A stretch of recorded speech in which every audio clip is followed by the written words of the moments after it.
ಇತ್ತೀಚಿನ ಸಂಚಿಕೆಗಳನ್ನು ಜಾಹೀರಾತಿನ ಕಿರಿಕಿರಿ ಇಲ್ಲದೆ ನೋಡಿ.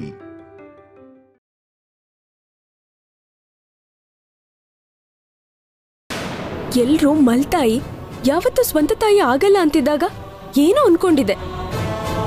ನಿಮ್ಮನ್ನ ನೋಡ್ತಿದ್ರೆ ಗೊತ್ತಾಗತ್ತೆ ಮಲತಾಯಿಗೆ ಪ್ರತಿರೂಪ ನೀವೇ ಅಂತ.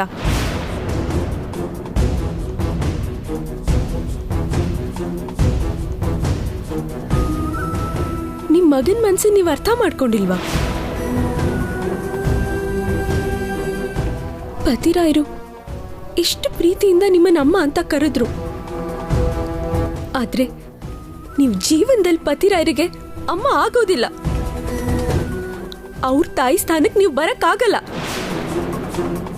ನೀವು ಇವ್ರ ಮೇಲೆ ಪ್ರೀತಿ ಇದ್ದು ದೂರ ಆಗಿದ್ದೀರಾ ಅಂತ ನಾನು ಭ್ರಮೇಲಿದ್ದೆ. ನೀವು ಪ್ರೀತಿನ ದುಡ್ಡಲ್ಲಿ ಅಳಿತಿರೋ ತಪ್ಪು. ನಮ್ಮ ಪತಿರಾಯರ್ ನಿಮ್ಮನ್ನ ಅಮ್ಮ ಅಂತ ಒಪ್ಕೊಂಡ್ರು, ನಾನ್ ನಿಮ್ಮನ್ನ ಅತ್ತೆ ಅಂತ ಒಪ್ಕೊಳ್ಳಲ್ಲ.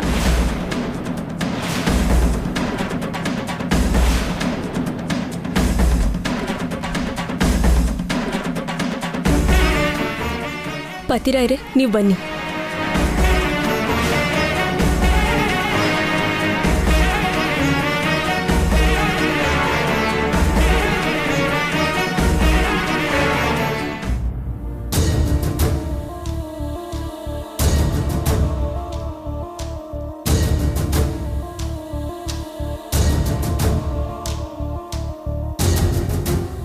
ದೊಡಮ್ಮ.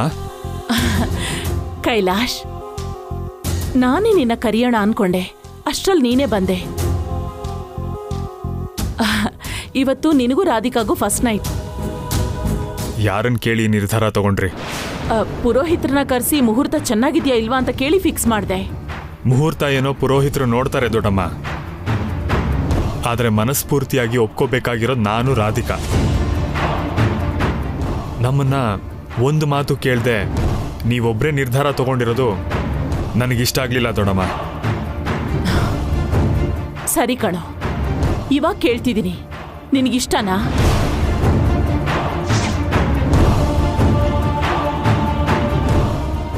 ಯಾಕೋ ಮಾತಾಡ್ತಿಲ್ಲ? ಇಷ್ಟನಾ? ನೀವು ರಾಧಿಕಾನ ಕೇಳಿದ್ರ? ನೀನ್ ಮೊದ್ಲು ಹೇಳು. ರಾಧಿಕಾ ನಿರ್ಧಾರದ ಮೇಲೆ ನನ್ನ ನಿರ್ಧಾರ ನಿಂತಿದೆ ದೊಡ್ಡಮ್ಮ. ಅವಳು ಅದನ್ನೇ ಹೇಳಿದ್ರೆ? ಹೇಳಲ್ಲ. ಬೇಡ ಅಂದ್ರೆ? ಬೇಡ. ಅವಳು ಒಪ್ಕೊಂಡ್ರೆ? ಒಪ್ಕೊಳ್ತಾಳೆ ಅನ್ನೋ ಬಲವಾದ ನಂಬಿಕೆ ಅಂತೂ ಇದೆಯಲ್ಲ? ಹೌದು. ಯಾಕೆ? ಯಾಕಂದ್ರೆ ಫಿಸಿಕಲ್ ರಿಲೇಷನ್ಗೆ ಅವಳಿನ್ನೂ ರೆಡಿ ಇಲ್ಲ ದೊಡ್ಡಮ್ಮ. ಅದೇ ಯಾಕೆ ಅಂತ ಕೇಳ್ತಾ ಇದ್ದೀನಿ. ಯಾಕಂದ್ರೆ ಅವಳಿಗಿನ್ನೂ ಟೈಮ್ ಬೇಕಾಗುತ್ತೆ. ಎಷ್ಟು ದಿನ? ಹೇಳಕ್ಕಾಗಲ್ಲ. ನಾನ್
ಸುಳ್ಳು ಹೇಳ್ಬಿಟ್ಟೆ ಕಂದ. ಆದ್ರೆ ಅದ್ರಿಂದ ನೀನೆಷ್ಟು ಸಂತೋಷ ಪಡ್ತಿದ್ಯಾ ಅಂತ ರಾಧಿಕಾ ಗೊತ್ತಾಗ್ಬೇಕು. ಅದನ್ನೇ ಅವಳು ತಿಳ್ಕೋಬೇಕು. ಅದನ್ನ ನೋಡಿ ರಾಧಿಕಾ ಮನ್ಸು ಕರಗಬೇಕು. ಅದೇ ನನ್ನ ಪ್ರಯತ್ನ.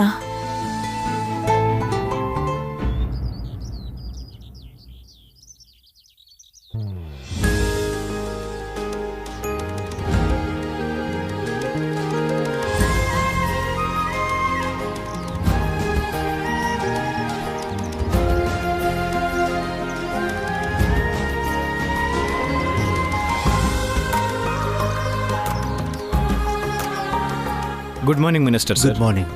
ಚೆನ್ನಾಗಿದ್ದೀರಾ? ನಮಸ್ಕಾರ ಸರ್. ಚೆನ್ನಾಗಿದ್ದೀವಿ ಸರ್. ಹಾ, ನಾವು ನಿಮಗೆ ತೊಂದರೆ ಕೊಟ್ವೇನೋ? ಹಾಗೇನಿಲ್ಲ ರಾಜಶೇಖರ್ ಅವರೇ, ನಾನೇ ನಿಮ್ಮನ್ನ ವೆಯ್ಟ್ ಮಾಡಿಸ್ಬಿಟ್ಟೆ ಅಂತ ಬೇಜಾರಾಗ್ತಾ ಇದೆ.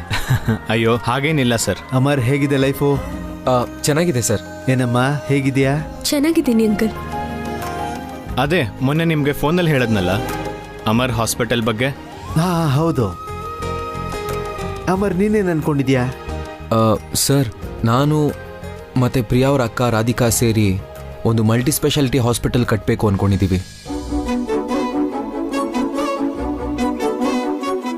ನಮ್ಮ ಫ್ರೆಂಡ್ ಸರ್ಕಲಲ್ಲೇ ತುಂಬ ಜನ ಡಾಕ್ಟರ್ಸು ಇದ್ದಾರೆ. ಓಕೆ.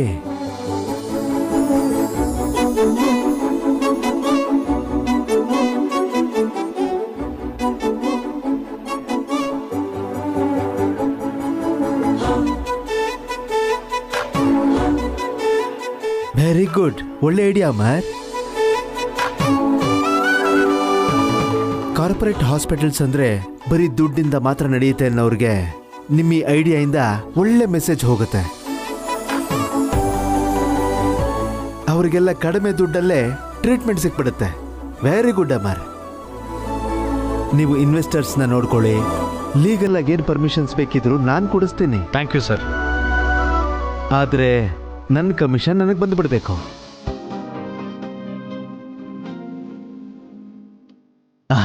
ಗಾಬರಿ ಆಗಬೇಡಿ. ಕಮಿಷನ್ ಅಂದರೆ ಲಂಚ ಅಲ್ಲ. ನಾನು ಯಾವಾಗಲಾದರೂ ನಿಮ್ಮ ಹಾಸ್ಪಿಟಲ್ಗೆ ಬಂದರೆ ಒಂದು ಸ್ವಲ್ಪ ಡಿಸ್ಕೌಂಟ್ ಕೊಡಿ ಸಾಕು.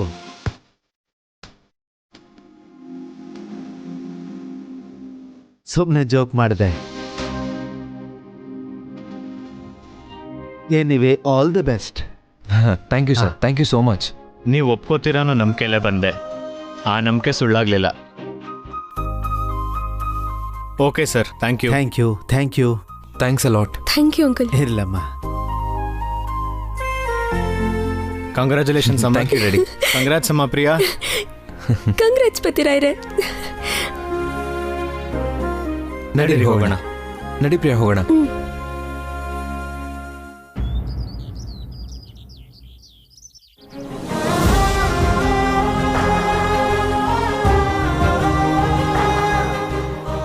ಇವತ್ತು ನೀವಿಬ್ರು ಏನೇ ಆದ್ರೂ ಒಂದಾಗ್ಲೇಬೇಕು. ಇಲ್ಲ ಅಂದ್ರೆ ನಾಳೆನೆ ನನ್ನ ಮಗನ್ಗೆ ಇನ್ನೊಂದು ಮದುವೆ. Radhika, thank you Radhika, thank you so much. ನಿಜ ಹೇಳ್ಬೇಕಂದ್ರೆ ನಿನ್ ಸಂತೋಷ ಹಾಳು ಮಾಡಿದೆ ಅಂತ ಗಿಲ್ಟಿ ಫೀಲಲ್ಲಿದ್ದೆ. ಇವತ್ತು ನಿನ್ನ ಹೇಗೆ ಫೇಸ್ ಮಾಡೋದು ಅಂತ ತುಂಬ ಯೋಚನೆ ಮಾಡ್ತಿದ್ದೆ. ಇವತ್ತು ದೊಡ್ಡಮ್ಮ ಸೋಬ್ನ ಮುಹೂರ್ತ ಅಂತಿದ್ರೆ ಯಾಕಿಷ್ಟು ಅರ್ಜೆಂಟ್ ಮಾಡ್ತಿದ್ದಾರೆ? ರಾಧಿಕಾ ಇದಕ್ಕೆಲ್ಲ ಇನ್ನೂ ಒಪ್ಪೇ ಇಲ್ವಲ್ಲ. ಅವಳು ಒಪ್ಪದೇನೆ ಯಾಕೆ ಈ ಥರ ಸೀನ್ ಕ್ರಿಯೇಟ್ ಮಾಡ್ತಿದ್ದಾರೆ ಅಂತ ಕೋಪ ಮಾಡ್ಕೊಂಡಿದ್ದೆ.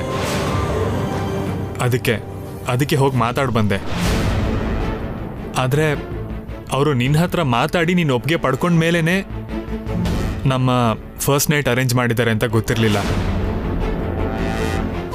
ನಾನು ಹೇಳಿದ ಕರೆಕ್ಟ್ ರಾಧಿಕಾ. ನನಗೆ ಪ್ರಾಬ್ಲಮ್ ಇದೆ. ಆ ಪ್ರಾಬ್ಲಮ್ನ ಇಷ್ಟು ದಿನ ಹೇಗೆ ಹೇಳಬೇಕು ಅಂತ ಗೊತ್ತಾಗಲಿಲ್ಲ.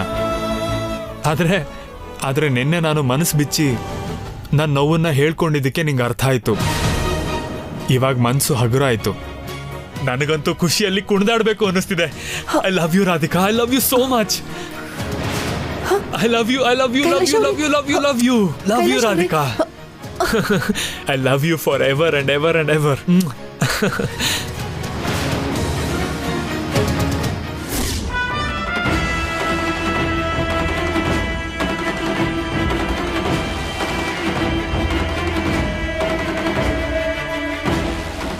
ಕೈಲಾಶ್ ಹೇಳ್ತಾ ಇರೋದು ನಿಜಾನೇನಾ? ರಾಧಿಕಾ ಸೋಮ್ನ ಒಪ್ಕೊಂಡ್ಬಿಟ್ಲಾ? ನನಗೂ ಅದೇ ಅರ್ಥ ಆಗ್ತಿಲ್ಲ ಕಡೆ.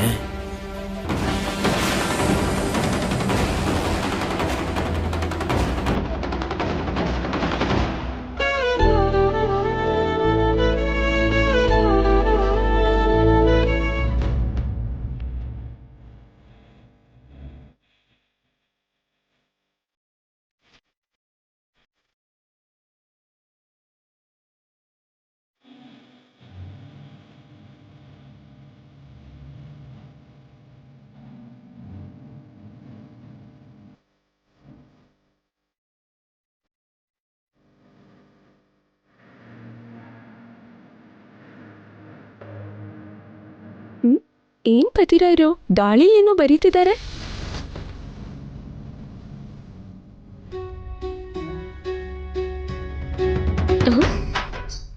ಅದೇನು ಯಾರ ಜೊತೆ ಮಾತಾಡ್ತಿದ್ದಾರೆ? ಅಲ್ಲಿ ಯಾರು ಇಲ್ವಲ್ಲ, ಮತ್ತೆ ಯಾರ ಜೊತೆ ಮಾತಾಡ್ತಿದ್ದಾರೆ?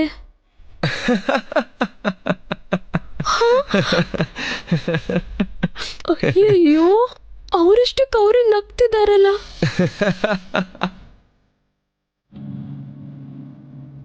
ಹ ಅಮ್ಮ, ಇವರೇನು ಒಂದೊಂದು ನಿಮಿಷಕ್ಕೆ ಒಂದೊಂದ್ ಥರ ಆಡ್ತಿದ್ದಾರೆ. ಅಲ್ಲ, ಏನಾಗಿದೆ ಪತಿರಾಯರಿಗೆ? ಅಮ್ಮ, ಯಾವುದಕ್ಕೂ ಒಂದ್ಸಲ ಅಜ್ಜಮ್ಮನ್ ಸಲಹೆ ಕೇಳ್ಬೇಕು. ಏನೇ? ಅಲ್ಲಿ ನೋಡು ಅಜ್ಜಮ್ಮ, ಅವಾಗಿಂದ ನೋಡ್ತಿದ್ದೀನಿ, ಹುಚ್ಚು ಹಿಡ್ದಿರೋರ್ ತರ ಅವ್ರವ್ರೇ ಮಾತಾಡ್ಕೋತಿದ್ದಾರೆ. ನಂಗೆ ಯಾಕೋ ಭಯ ಆಗ್ತಿದೆ ಅಜ್ಜಮ್ಮ. ಏಹೇ, ಅವನೊಬ್ನೇ ಮಾತಾಡ್ತಾ ಇದ್ದಾನ? ದೂರದಲ್ಲಿ ಯಾರ ಹತ್ರನೋ ಮಾತಾಡ್ತಾ ಇರ್ಬೋದು ಕಣೆ. ಇಲ್ಲ ಅಜ್ಜಮ್ಮ, ಸರಿಯಾಗಿ ನೋಡ್ ನೀನು.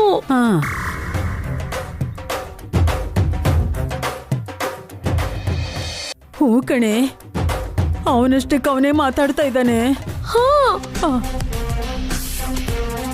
ಅಯ್ಯೋ, ಏನಾಯ್ತು ಇವನಿಗೆ? ಏನೋ ಬಂಗಾರದಂಗಿದ್ದ ಇವನ್ಗೆ ಏನಾಯ್ತೆ?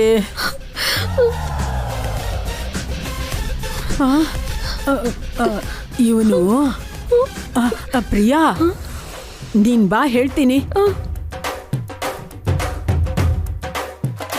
ಇವನೇನೋ ತುಳ್ಕೊಂಡ್ ಬಂದಿರ್ಬೇಕು. ಇಲ್ಲಿ ನೋಡು, ಇದು ಅಮರ್ ಚಪ್ಲಿನೇನಾ? ಹೌದಜ್ಜಮ್ಮ. ನೋಡು, ಯಾರೋ ಮಾಟ ಮಾಡಿಸಿ ರೋಡಲ್ಲಿ ಹಾಕಿರೋ ನಿಂಬೆ ಹಣ್ಣನ್ನ ಇವನ್ ತುಳ್ಕೊಂಡ್ ಬಂದಿದ್ದಾನೆ. ನೋಡು, ಅವನ್ ತುಳ್ದಿದ್ ಅಷ್ಟೇ ಅಲ್ವೇ, ನೋಡು ಚಪ್ಲಿ ಜೊತೆ ತಂದಿದ್ದಾನ ಮನೆಗೆ.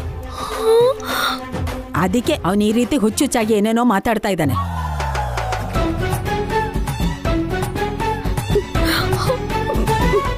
ಅಮರ್ಗೆ ಗಾಳಿ ಮೆಟ್ಕೊಂಡಿದ್ಯೆ. ಇವಾಗ ಏನ್ ಮಾಡೋದಜ್ಜಮ್ಮ? ಈರೇ ಸ್ವಲ್ಪ ಯೋಚನೆ ಮಾಡ್ತೀನಿ. ಏನ್ ಮಾಡೋದು?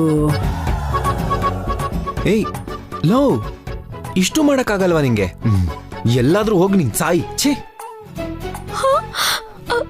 ಅಯ್ಯೋ ಅಜ್ಜಮ್ಮ, ಗಾಬರಿ ಆಗ್ಬೇಡ್ವೆ. ಇರು, ನನ್ನ ಹತ್ರ ಒಂದು ಐಡಿಯಾ ಇದೆ, ಹೇಳ್ತೀನಿ. ನೀನ್ ಬಾ. ಸರಿ.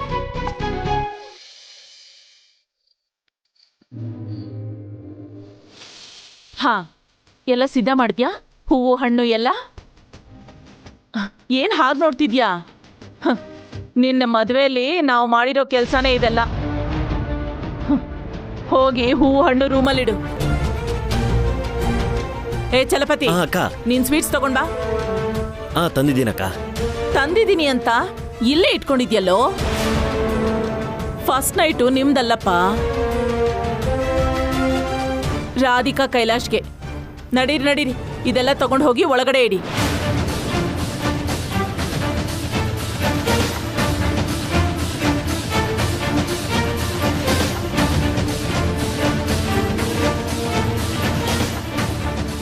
ನಾವೆಷ್ಟೇ ಕಷ್ಟಪಟ್ಟು ಪ್ಲಾನ್ ಮಾಡಿದ್ರು ಈ ರಾಜೇಶ್ವರಿ ದೇವಿ ಬಂದು ಎಲ್ಲಾನು ಹಾಳು ಮಾಡಾಕ್ಬಿಟ್ಲು. ಇವ್ರಿಗೆ ನಾವೇ ರೂಮ್ ರೆಡಿ ಮಾಡ್ಕೊಡೋ ಪರಿಸ್ಥಿತಿ ಬಂತು. ಅದು ಅಲ್ಲದೆ ಹೆಂಗ್ ಕೊಬ್ಬಲ್ ಮಾತಾಡ್ತಿದಾರ ನೋಡು. ಕಂದ ಕೈಲಾಶ್, ಎಷ್ಟು ಚೆನ್ನಾಗಿ ಕಾಣಿಸ್ತಿದ್ಯೋ ನೀನು. ನಿನ್ ಹೆಂಡತಿಯಲ್ಲೋ ಇವತ್ತೂ ಲೇಟಾಗಿ ಬರ್ಬೇಕಾ? ದೊಡಮ್ಮ, ಅವಳಿಗೆ ತೊಂದರೆ ಕೊಡ್ಬೇಡ. ಒಪ್ಕೊಂಡಿದ್ದಾಳಲ್ಲ, ಅಷ್ಟೇ ಸಾಕು. ವೆಯ್ಟ್ ಮಾಡ್ತೀನಿ.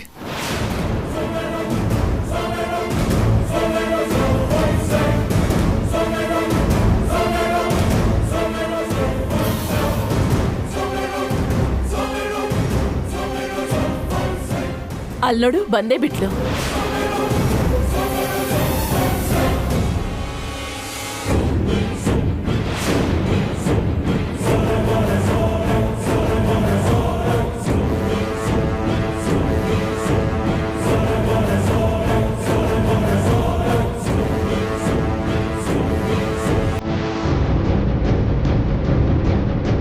ರಾಧಿಕಾ, ಬಂದ್ಯಾ?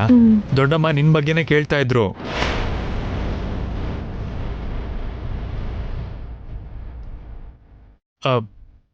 ಏನಿದು ನಿನ್ನ ಅವತಾರ? ಓಹೋ, ದೇವಸ್ಥಾನಕ್ಕೆ ಹೋಗಿ ಬಂದ್ಯಾ? ಹೌದು ರೀ, ಶ್ರಾವಣ ಮಾಸ ಅಲ್ವಾ, ಅದಕ್ಕೆ ದೇವಸ್ಥಾನಕ್ಕೆ ಹೋಗಿದ್ದೆ. ಅಲ್ಲದೆ ಬೆಳಿಗ್ಗೆ ಪುರೋಹಿತರು ನಾನು ಸಂಕಲ್ಪ ಮಾಡಿಕೊಂಡ್ರೇನೆ ನಮ್ಮ ಜೀವನ ಚೆನ್ನಾಗಿರತ್ತೆ ಅಂತ ಹೇಳಿದ್ರು. ಅದಕ್ಕೆ ಹರಕೆ ಕಟ್ಕೊಳಕ್ಕೆ ಹೋಗಿದ್ದೆ.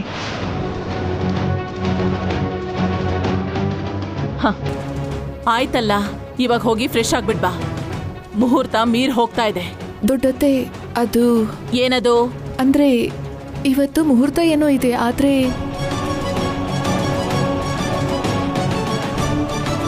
ಇನ್ನೂ 2 ದಿನದವರೆಗೂ ನನ್ನ ಟೈಮ್ ಚೆನ್ನಾಗಿಲ್ಲ ಅಂತ ಜ್ಯೋತಿಷರು ಹೇಳಿದ್ರು ದೊಡ್ಡತ್ತೆ.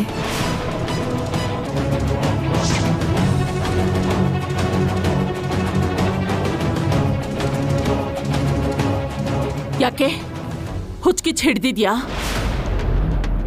ಬೆಳಗ್ಗೆ ಪುರೋಹಿತರು ಹೇಳಿಲ್ವಾ ಎಲ್ಲ ಚೆನ್ನಾಗಿದೆ ಅಂತ? ಮತ್ತಿದೆಲ್ಲ ಯಾಕೆ? ಕೋಪ ಮಾಡ್ಕೋಬೇಡಿ ದೊಡ್ಡತ್ತೆ, ನಾನು ಹೇಳೋದನ್ನ ತಾಳ್ಮೆಯಿಂದ ಕೇಳಿ. ಬೆಳಿಗ್ಗೆ ಬಂದಿದ್ದ ಪುರೋಹಿತರು ಬರೀ ಮುಹೂರ್ತ ಮಾತ್ರ ನೋಡಿದ್ರು. ಅಲ್ಲದೆ ಅವರು ನನ್ನ ವಿಷಯದಲ್ಲಿ ಡೌಟ್ ಇದೆ ಅಂತ ಹೇಳಿದ್ರು.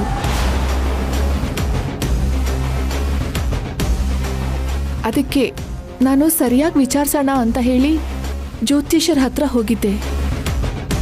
ಒಂದು 10-15 ದಿನ ನಾನು ದೀಕ್ಷೆ ತಗೊಂಡ್ರೆ ಎಲ್ಲ ಕಷ್ಟ ನಾಶ ಆಗತ್ತೆ. ಅದಲ್ಲದೆ ನನ್ನ ಗಂಡಂಗೂ ಕೂಡ ಆಯಸ್ಸು ಆರೋಗ್ಯ ವೃದ್ಧಿ ಆಗತ್ತೆ ಅಂತ ಹೇಳಿದ್ರು.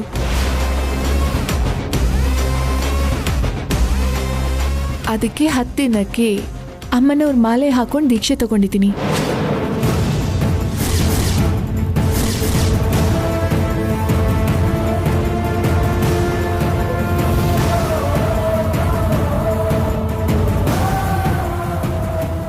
ಸಾರಿ ಕೈಲಾಶ್ ಅವರೇ, ನಾನು ಮನಸ್ಫೂರ್ತಿಯಾಗಿ ಒಪ್ಕೊಂಡಿದ್ರು ಕೂಡ ಇಷ್ಟು ದಿನ ಕಾದಿರೋ ನಿಮಗೆ ಇನ್ನು ಸ್ವಲ್ಪ ದಿನ ಕಾಯೋದು ತಪ್ಪಲ್ಲ ಅಂತ ಒಪ್ಕೊಂಡೆ. ದೀಕ್ಷೆನೂ ಇಲ್ಲ, ಏನೂ ಇಲ್ಲ. ನಾವು ಅನ್ಕೊಂಡಿರೋ ಪ್ರಕಾರ ಇವತ್ತೇ ಕಾರ್ಯ ನಡಿಬೇಕು. ದೊಡ್ಡಮ್ಮ,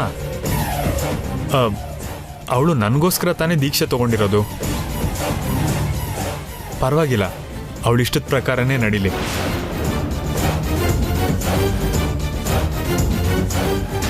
ಅವಳಿಗೋಸ್ಕರ ನಾನು 10 ದಿನ ಏನು 1 ವರ್ಷ ಬೇಕಾದರೂ ಕಾಯ್ತೀನಿ.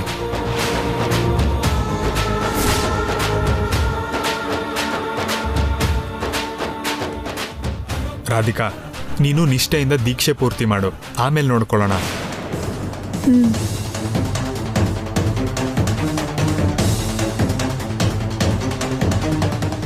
ದೊಡ್ಡಮ್ಮ,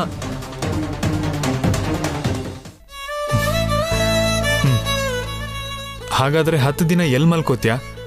ಹಾಲ್ನಲ್ಲಿ. ಈ 10 ದಿನ ಸಾತ್ವಿಕ ಆಹಾರ ಸೇವಿಸಿ ನೆಲದ ಮೇಲೆ ಮಾತ್ರ ಮಲ್ಕೋಬೇಕು.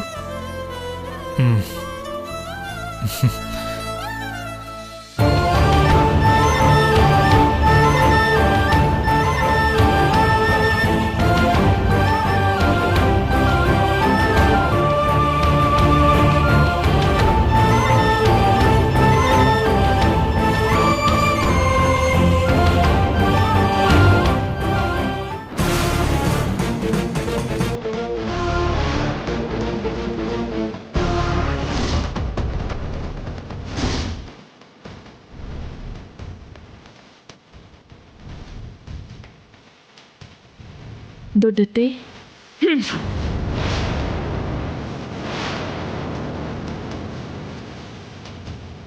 ಎಷ್ಟು ಧೈರ್ಯನೇ ನಿನ್ಗೆ?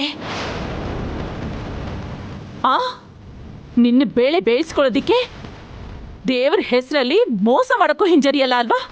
ಛೀ!